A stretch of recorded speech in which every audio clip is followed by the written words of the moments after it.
the WWE main roster has seen quite a talent renaissance, with wrestlers like Seth Rollins, AJ Styles, and Kevin Owens tearing it up on Raw and SmackDown. The championship scene in WWE's new era is brimming with excitement, charismatic talent, and of course, Roman Reigns. But few would rather forget that not too long ago, the main event scene in WWE was as barren as the crowd at the TNA house show. Yes, I'm of course talking about that era between 2007 and 2014, known as the PG era. The ghosts of yesteryear were starting to slow down, and unless you were part of the OVW graduating class of 2001, your chances holding a vaunted WWE title were few and far between. Yes, not counting your Edges, your Mysterios, or Jeff Hardys, only 5 new stars held the title between that period, so why not count them down? So here's my top 5 WWE champions of the PG era. Number 5, The Miz. The story of Mike Mizanin is actually kind of, well, inspiring. Stop laughing, I'm serious. I literally am serious. And amid pro wrestling fanboy, the man goes from pretending to be a wrestler on the real world to getting signed by the WWE in 2004. And after a year of eating shit from not only the veterans like JBL and Chris Benoit, and also fans alike, he finally made his boyhood dream come true in November 2010 by cashing the MITB and winning the WWE Championship. On paper, this is the ultimate wrestling fan Cinderella story. Except, well, this is The Miz we're talking about, and no amount of Disney magic was going to get the fans to take him seriously, even in 2010. Yes, aside from 2 wins over Randy Orton on pay-per-view, both due to interference, and his only other claim to fame was a mini feud with Jerry Lawler, culminating in a win over Lawler in Elimination Chamber 2011. And just to show you what the company thought The Miz was as a main eventer,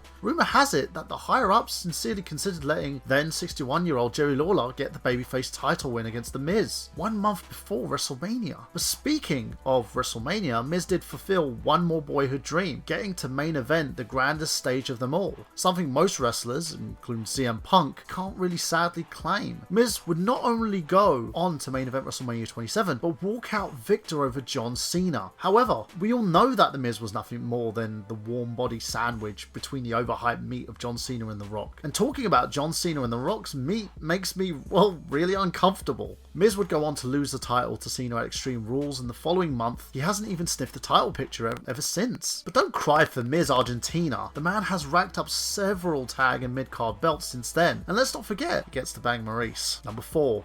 Alberto Del Rio. Born into Mexican wrestling royalty as Dos Caras Jr., Del Rio saw much success in Mexico's AAA and CMML promotions before making his way to the WWE in 2009, where he would be demasked, repackaged as a Mexican aristocrat, and after weeks of build-up, ADR debuted with the pomp and circumstance of a main eventer, complete with Rolls Royce and even his own ring announcer. Combined with a magnetic charisma and the in-ring skills to back it up, it was no surprise to the fans that the WWE would strap a rocket to him in 2011, where he would cash in the MITB over CM Punk at the end of SummerSlam with the assistance of Kevin Nash. Yep, we'll get to that. And win his first WWE title, where he would go on to lose the title to John Cena at Night of Champions following month, and then win the title back in a triple threat match in Hell in a Cell over Cena and Punk, and lose the title yet again to Punk at Survivor Series, all begging the question, why even bother giving him the title in the first place? Sadly, try as they might, Del Rio's star started to cool afterwards, and in an on-again, off-again push for the World Heavyweight title in 2012, Del Rio wouldn't taste main event gold until 2013, where he would hold the World Heavyweight title twice, but sadly, by the time he had all his gimmicks taken away from him, including his personal announcer, making his babyface run the previous year about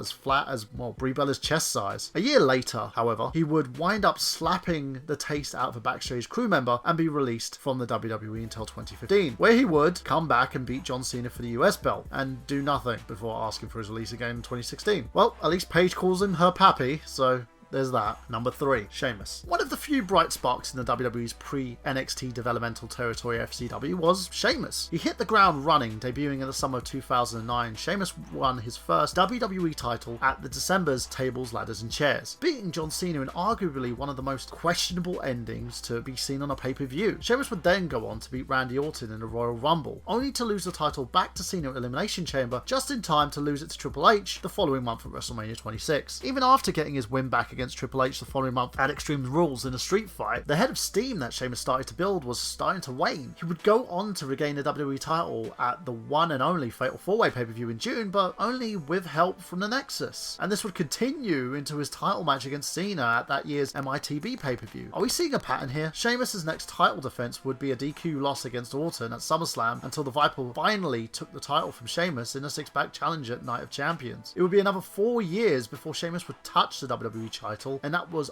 only after cashing the MITB against a fallen Roman Reigns. And that was pretty much the stretch of Sheamus in WWE for being the most decorated of champions on this list. His stature as main event has always been questionable. Do you remember 2012 with the Royal Rumble? Or how in 2010 the King of the Ring title as King Sheamus? For all the WWE's efforts in history has shown that Sheamus is less Bret Hart and more Diesel. But at least he's making that sweet TMNT2 money. Depends how much WWE's really getting in terms of that cut. So, number 2, Daniel Bryan. If WWE were ever to put out another Daniel Bryan DVD, the title needs to be Kicking and Screaming: The Rise of Daniel Bryan in the WWE. That seemed to be like the sentiment that plagued the American Dragon since his debut for the company in 2010. Dubbed the best wrestler in the world on the indies, Bryan debuted as an up-and-coming star on the main roster, but the proto-NXT reality show mentored by the goddamn Miz. His later escapades would be a feud with heel manager Michael Cole, being paired in a comedy tag team with Kane, and losing his debut at WrestleMania 26 in 18 seconds, fella. And even after that, it only got him more over with the WWE audience. And after a nearly violent reaction to Bryan being snubbed from the Royal Rumble 2014 in favour of the returning Batista, the WWE had only one option if they hoped to save WrestleMania 30, give the people what they want. And so WrestleMania 30, Daniel Bryan defied critics by beating the entirety of Evolution to win the then unified WWE title, a feat which probably would have been even bigger had the WWE not ended the Undertaker's streak earlier that night. And before you start, yes, I know Bryan won the title before at SummerSlam 2013, but that was literally for less than 5 minutes before being screwed over by the Authority. Sadly, the win would be a short-lived one, as in May, Bryan would suffer a neck injury and be stripped of the title. And even after a valiant effort to come back in 2015, the damage was worse than anticipated. Years of wrestling the strong style in the indies led to Bryan's body being more broken than meets the eye. And in 2016, Bryan would announce his retirement from wrestling, citing brain trauma. What a waste. And number 1, CM Punk. Oh, the sad tale of CM Punk. Arguably the WWE's first indie darling, Punk was an immediate standout of WWE's 2006 ECW revival. Fans immediately got behind the former Ring of Honor champion, and everyone in the know knew that it would be a matter of time before Punk would be pushed to the moon. Well, except Vince McMahon. Even after several runs with the World Heavyweight title, and even 2009 was considered WWE's red-headed stepchild, it would take up to 5 whole years and well-placed pipe bomb for the WWE to finally strap the rocket to Punk. At MITB 2011, CM Punk won his first WWE title against John Cena in front of his hometown crowd, in a moment of surely spelled the start of a new era in WWE. Many viewed Punk's Steve Austin grit over John Cena's Hogan-esque clean babyface as the start of a new Attitude Era. Punk would finally know the taste of the main event success, and sadly that taste would taste like a jackknife. 3 to be exact. His first feud post WWE title win would involve an ancient Kevin Nash interfering in his title match at SummerSlam and powerbombing the champion, causing him to lose the title to Alberto Del Rio. This would lead to the 2 other instances as Big Sexy powerbombing Punk in a feud that cultivated to nothing, and that led to Triple H coming out of retirement to beat Punk and then going back into retirement, so Punk would never get retribution for the fact that he beat him. The latter 2 best friends would later have to blow off match at TLC that year, and Punk's steam would be severely cooled off after that. Even regaining the title from Alberto Del Rio at Survivor Series, the damage was done. Even his next title reign lasting an impressive 434 days, which would end at the Royal Rumble in a losing effort to a part-timer, The Rock. He would then go the rest of the year to lose to other high-profile part-timers such as The Undertaker and Brock Lesnar, until finally, in 2014, Punk played Owen Hart and decided enough is enough, it's time for a change. So he walked out of the WWE, and after the Royal Rumble that year, and the less said about Punk's post-WWE career after that, well,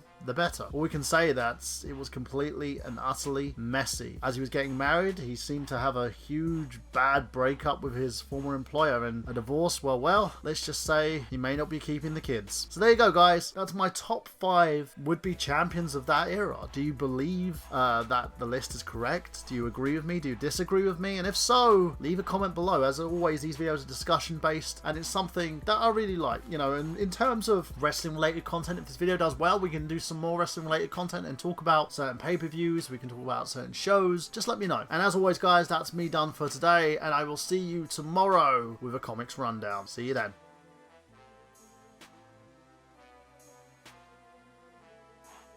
Kicking and screaming. If WWE were ever to put out another Daniel Bryan DVD, the title needs to be Kicking and Screaming.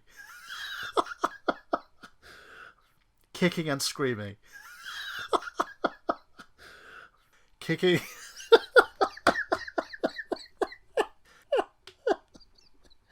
Oh god. The title needs to be, fuck, okay, I can do this. I can do this without laughing. I can do this without laughing. I can do this without laughing. Okay.